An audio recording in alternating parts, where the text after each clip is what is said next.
जय श्री सीताराम भक्तों, स्वागत है आपका हमारा YouTube चैनल ब्रह्मेश्वर महादेव ज्ञान दर्पण में। भक्तजनों, आज हम चर्चा करने वाले हैं फाल्गुन मास के कृष्ण पक्ष में जो प्रदोष व्रत आता है, ये प्रदोष व्रत कब रहेगा, इसका महात्म्य क्या रहेगा, इसके बारे में हम जानकारी देने वाले हैं। भक्तजनों, यदि आप हमारे इस चैनल पर नए हैं, अभी तक हमारे चैनल को सब्सक्राइब नहीं किया, सब्सक्राइब कर लीजिएगा। वीडियो आपको अच्छी लगे तो लाइक कीजिए, ज्यादा से ज्यादा लोगों को शेयर कीजिएगा। भक्तजनों, प्रदोष व्रत जैसा कि मैं हमेशा यही बताता हूं कि प्रदोष व्रत जो होता है, इसकी जो पूजा का जो समय होता है, सायंकाल के समय, जो सूर्यास्त के समय जो है, इसका प्रदोष का जो पूजन का समय होता है। इसलिए जो है त्रयोदशी तिथि सूर्य अस्त के समय जिस दिन रहे, उसी दिन जो है प्रदोष का व्रत किया जाता है। तो ये जो फाल्गुन मास के कृष्ण पक्ष की जो प्रदोष व्रत का जो व्रत है, त्रयोदशी तिथि, ये कब रहने वाली है, इसके बारे में हम जरा विस्तार से जानने वाले हैं। भक्तजनों, सबसे पहले बात करते हैं त्रयोदशी तिथि जो है, ये महीने में 2 बार आती है, एक कृष्ण पक्ष और एक शुक्ल पक्ष में। और दोनों त्रयोदशी तिथि को जो व्रत किया जाता है, उसको जो है प्रदोष व्रत कहा जाता है। क्योंकि प्रदोष व्रत जो है, जैसे भगवान विष्णु को जो है एकादशी तिथि अति प्रिय है, उसी प्रकार से भगवान भोलेनाथ को जो है त्रयोदशी तिथि जो है अति प्रिय है। तो इसलिए इसको जो है, इसका महात्म्य जो है, जो शैव भक्त, जो भगवान के शिव के जो भक्त हैं, जो भोलेनाथ के जो भक्त हैं, उनके लिए जो है त्रयोदशी तिथि का जो है अपने आप में बहुत बड़ा महत्व होता है। तो इसलिए इस प्रदोष का व्रत जिसने कर लिया, तो समझ लो उसने भोले बाबा को जो है प्रसन्न कर लिया। अब हम बात करते हैं त्रयोदशी तिथि जो है इस बार 2025 में कब पड़ने वाली है। भक्तजनों, त्रयोदशी तिथि का जो प्रारंभ है वो 25 फरवरी मंगलवार को दोपहर में 12:48 से जो है त्रयोदशी तिथि प्रारंभ हो रही है, जो 26 फरवरी बुधवार सुबह जो है 11:09 तक जो है रहने वाली है। इसलिए अब क्या है कि सूर्यमुख से तो ये जो है, जब सूर्योदय कालीन जो है 26 तारीख को बन रही है, परंतु इसमें जो है इस जो प्रदोष का जो व्रत का जो नियम होता है, ये प्रदोष काल में शिव पूजा का विशेष महत्व होता है। जिस दिन प्रदोष काल में यानी सूर्य अस्त के समय जब त्रयोदशी तिथि रहे, उसी दिन जो है प्रदोष का व्रत किया जाता है। तो ये जो है 25 फरवरी मंगलवार 2025 को जो है प्रदोष का व्रत किया जाएगा। क्यों? उस दिन जो है सूर्यास्त के समय प्रदोष काल रहे, त्रयोदशी तिथि रहेगी। तो इसलिए जो है ये 25 फरवरी मंगलवार 2025 को ही जो है प्रदोष का व्रत किया जाएगा। भक्तजनों, तो इस प्रकार से ये जो है मंगलवार को पड़ रहा है, इसलिए से जो है भौम प्रदोष व्रत कहा जाएगा।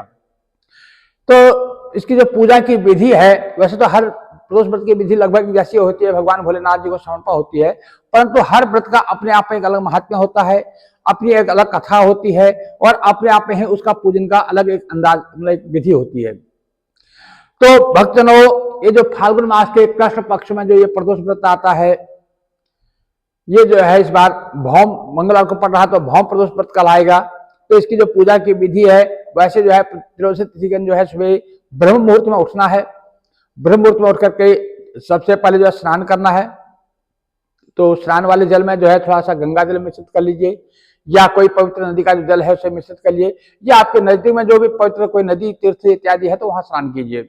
नहीं तो अपने घर में नहाने वाले जल में ही जो गंगा जल इत्यादि मिला करके उससे जो है स्नान करना चाहिए। उस जल में जो है थोड़े से काले तिल जरूर मिला लेने चाहिए। उसके पश्चात सबसे पहले भगवान सूर्यदेव को अर्घ्य देना चाहिए, सूर्यदेव को नमस्कार करना चाहिए, धरती को नमस्कार करना चाहिए। अपने घर में जो भी अपने बड़े बुजुर्ग हैं उन सबको नमस्कार करके उनसे आशीर्वाद लेना चाहिए।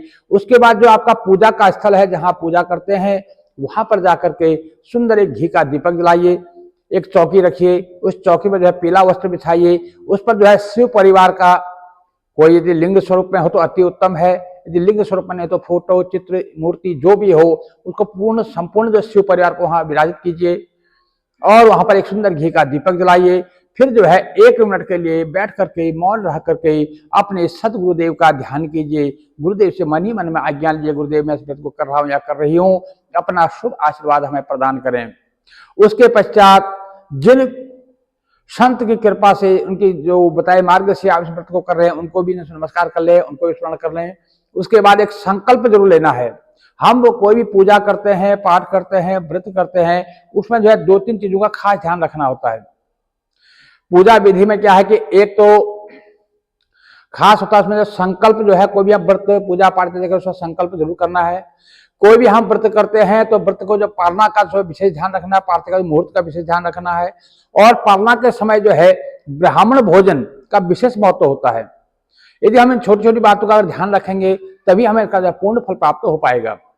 भक्तों, इसके बाद जो है एक संकल्प लेकर के अब जो है मैं अपना नाम, अपना गोत्र, अपना स्थान, आप जिस जगह में है उस जगह का नाम उच्चारण कीजिए, और जो वार पड़ता है, वार, पक्ष, महीना इत्यादि बोल करके अपने जो है श्री भगवान भोलेनाथ जी को जो है ये समर्पण करना कि मैं इस व्रत को कर रहा हूँ या कर रही हूँ।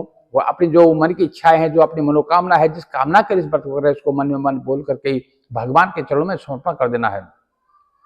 यदि संकल्प करने में आपको नहीं हो पा रहा है तो संकल्प करने की जो है संक्षेप विधि हम पहले बता चुके हैं। हमारे वीडियो का लिंक जो है हमारे डिस्क्रिप्शन में आपको लिंक मिल जाएगा, वहां से जाकर के आप इस संकल्प कर सकते हैं। भक्तों, संकल्प के पश्चात अब जो है भगवान भोलेनाथ का जो है जलाभिषेक करना है। उनको स्नान का चंदन लगाना है, बिल्वपत्र, काले तिल और भांग, धतूरा इत्यादि जो भी आपके पास यथाशक्ति, यथासंभव समय के हिसाब से जो आप एकत्र कर सकते हैं, उन्हें भोलेनाथ को अर्पण कीजिए और उनके सपरिवार का जो है पूजन कीजिए। और उसके बाद जो है उनको भोग लगाइए। भोग में जो है आप जो भी आपने मिष्ठान्न बनाया है उसका भोग लगाइए, और उनको फल कुछ चढ़ाइए, जैसे केला इत्यादि जो भी है, कम से कम 5 फल हो, 5 में 2 फल कम से कम चढ़ाइए, और उनको फल चढ़ा करके भगवान को जो है उनकी जय जयकार कीजिए। उनकी जो कथा वैसे जो प्रदोष की जो पूजा की विशेष जो विधि होती है वो सायंकाल प्रदोष काल में करनी होती है। सुबह जैसे हम आम पूजा करते हैं ऐसे पूजा करके उसके बाद जो है उनकी आरती कर लें। उसका उनका जो है कुछ अगर आपका समय है तो आप उनके जो है नाना प्रकार के जो है रुद्राष्टक इत्यादि जो स्तुतियों के द्वारा भगवान का पूजन कीजिए। कोई गुरु मंत्र प्राप्त है तो गुरु मंत्र का जाप कीजिए। उसके पश्चात जो आपके आसपास में जो कहीं भी शिव मंदिर हो वहां पर जाकर के 1 लोटा जल चढ़ाइए, उनका जलाभिषेक कीजिए, आरती कीजिए, और आरती करने के बाद उनको भोग अर्पण करके भगवान के आगे जो है अपनी जो भी मन इच्छा है, जिस इच्छा से आप पूर्ण व्रत को कर रहे हैं उसको भगवान के आगे प्रकट कीजिए। उसके बाद अपने घर में आकर के जो भी आपकी दिन की रोज की दिनचर्या है उस जो है दिनचर्या के अपने लग जाइए, क्योंकि हम गृहस्थी जन है, हमारे लिए पूजा पाठ के साथ साथ अपने घर के कार्य भी अति आवश्यक हैं। कोई भाई बंधु जैसे हमारे कोई नौकरी पेशा है, नौकरी पर जाते हैं, या कोई घर का कार्य करते हैं, या माताएं बहनें जो है घर में कार्य करती हैं, तो अपने घर के जो भी अपने कार्य हैं तो उनके कार्य में आप जुड़ जाइए। सारा दिन जो है राम राम कृष्ण कृष्ण शिव शिव करके जो है अपना सारा दिन व्यतीत कीजिए। जो भी आप कार्य करेंगे वो भगवान को अर्पण करते जाइए। परंतु इतना याद रखें, मनसा वाचा कर्मणः, मन से, वाणी से, कर्म से अपने जो पवित्र रहें, संयमित रहें, किसी के बारे में बुरा ना सोचें, बुरा ना सुने, बुरा ना कहें, बुरा ना देखें। अपने मन में जो है किसी के प्रति कोई घृणा भाव ना आने दें, कोई गलत भावना ना आने दें। और यदि किसी जो ऐसा मनुष्य हो जो झूठा हो, मक्कार हो, कोई पातकी हो, उससे आपका संभाषण करना पड़े, उसे बोलना पड़े, तो उसके बाद जो है ओम नमः शिवाय, ओम नमः शिवाय 5 बार बोल करके अपने आप को पवित्र कर लीजिएगा, या हर हर महादेव करके अपने आप को जो पवित्र कर लीजिएगा। इस प्रकार से भक्तों अपना सारा दिन व्यतीत कीजिए। सायंकाल में जब प्रदोष काल आने वाला हो, जब सूर्य अस्त होने वाला हो, उससे लगभग 1 घंटा पहले आप जो है स्नान से निवृत्त हो जाए, स्वच्छ वस्त्र पहने, यदि सफेद वस्त्र हो तो अति उत्तम हो, तो जो भी आपने साफ स्वस्थ वस्त्र पहने, और वस्त्र पहन करके आप घर पर पूजा कर रहे हैं तो पूजा स्थल में बैठ जाए, नहीं यदि मंदिर में बैठे हैं तो आप थाल सजा करके मंदिर में पहुंच जाए। अपने घर में वही जो शिव परिवार है उनका अभिषेक कीजिए। अभिषेक करने के पश्चात उनको चंदन लगाइए, उनको अक्षत चढ़ाइए, काले तिल चढ़ाइए, बिल्वपत्र बिल्व पत्र है, भांग है, धतूरा है, मंदार के पुष्प है और सभी पत्र है, ये भगवान को चढ़ाइए। और उसके पश्चात जो है उनको भोग में जो है आटे की पजरी या खीर का उनको भोग लगाइए। खीर का उनको भोग लगा करके जो मतलब दूध से बना हुआ कोई पदार्थ हो उनका भगवान को भोग अर्पण कीजिए। और कुछ फल चढ़ाइए और कुछ दक्षिणा के रूप में कुछ पैसा भी चढ़ाइए। और उसके पश्चात में जो है बैठ करके अपना जो है कथा श्रवण करनी चाहिए। कथा हम जो है अगली वीडियो में आपको सुनाएंगे, उसके कथा को आप सुन सकते हैं और कथा को आप पढ़ भी सकते हैं। कथा सुनने के पश्चात में जो है आप आरती कीजिए। यदि समय है तो भगवान का जो है नाना स्तुतियों के द्वारा, नाना श्लोकों के द्वारा उनका जो है उच्चारण कीजिए। जैसे रुद्राष्टक है और लिंगाष्टक है और भी जो ये रावण कृत जो है शिव तांडव स्तोत्र है, अन्य जो स्तोत्र है, इन स्तोत्र के द्वारा भगवान को आप जो भी आपको आता हो उनसे आप भगवान शंकर जी को प्रसन्न कीजिए। यदि कुछ नहीं आता तो श्री शिवाय नमस्तुभ्यम या शिवाय नमः शिवाय नमः शिवाय नमः करते हुए आप भगवान जी को जो है प्रसन्न कीजिए। तो इस प्रकार से जितने तक आप बैठ सकते हैं बैठिए। उसके बाद जो है प्रार्थना करना है। प्रार्थना में जिस खीर का आपने भगवान को भोग लगाया है या जो भी मिष्ठान का भोग लगाया है उसी से प्रार्थना करना है। और प्रार्थना करने से पहले ब्राह्मण भोजन की व्यवस्था जरूर करनी है। यदि रात्रि में ब्राह्मण भोजन करने में कोई आपको उस समय नहीं हो पाता, उपलब्धता नहीं हो पाती है, तो आप ब्राह्मण भोजन के निमित्त जो है सूखा अनाज निकाल करके उसके ऊपर एक संकल्प करके कुछ द्रव्य दक्षिणा उस पर रख करके आप जो है अगले दिन प्रातः काल जो है किसी देव स्थान में, मंदिर में या अपने पुरोहित जी को उसको दे सकते हैं। क्योंकि देखिए गरीबों का भोजन अलग होता है, ब्राह्मण भोजन अलग होता है। दोनों में जो है दोनों को एक नहीं समझना चाहिए। दान आपको करना चाहिए, परंतु जो नियम जैसे है उसको उसी नियम से करना चाहिए। ब्राह्मण का भोजन का मतलब वो ब्राह्मण को ही भोजन होना चाहिए। तो इस प्रकार का थोड़ा ध्यान रखना चाहिए। ये करने के पश्चात जो है आप रात्रि को व्यतीत कर सकते हैं।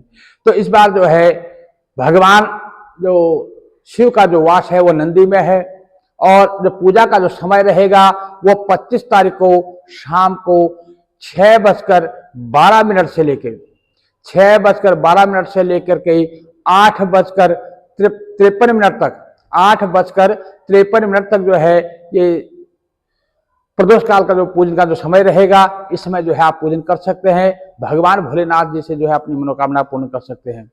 इस जो भौम प्रदोष व्रत है इसमें जो आप खास उपाय के तौर पर आप ये कर सकते हैं कि इस दिन जो है हनुमान जी को सिंदूर चढ़ा करके चमेली के तेल का जो है एक दीपक जो है हनुमान जी को चढ़ाएं और हनुमान चालीसा का पाठ जो है हनुमान जी को जो है सुनाएं। ऐसा करने से जो है आपका जो मन की इच्छाएं हैं, जो आपके ऊपर आए हुए संकट हैं, उन संकटों को नाश होगा।